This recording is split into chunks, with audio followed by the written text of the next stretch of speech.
You know, this ownership group truly is the survivors of the Great Depression and the survivors of the 80s.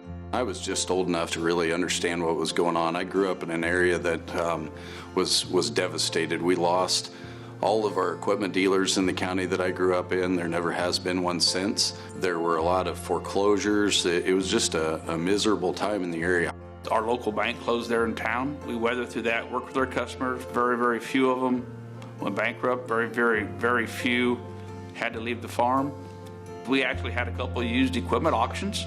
There were scary days when you're riding the auction truck and you know that you have more money in the piece of equipment than what it brings on the sale. Our employees were resilient. We had that attitude of we can conquer things and we can overcome obstacles, and I think we've been successful in doing that. You know, I believe John Deere has had the ability to see a little further into the future and to stay agile and adaptable. My uncle told me a long, long time ago, he said if you get in an airplane and if you fly around rural America, most people down there would love to have a new John Deere on their farm. I think just the quality there, the heritage is there. You know, they've always had good products.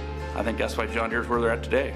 And it's been good support from the company to the dealers, and we've had a great relationship with the John Deere company. A lot of the things that we experienced in our growth, our farmer customers are going through some of those same challenges today, and a lot of what we get to do is simply share some of our best practices and what we've learned over the years with our growers and producers. We've always been on the leading edge of technology, and whether it was replacing mules and horses with tractors or combines and sprayers can adjust on the go. I think it's always been interesting to see those changes and stay in front of those changes.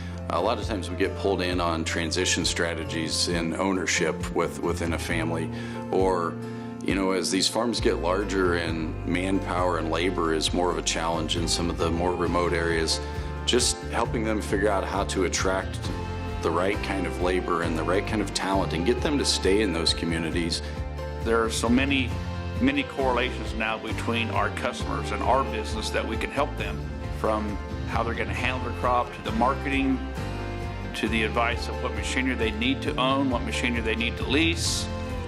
That's where we come in. We're more of an advisory role right now, just to help them. Well, the Midwest is a great area, particularly for agriculture. Good people, a good workforce. It's a great place to do business.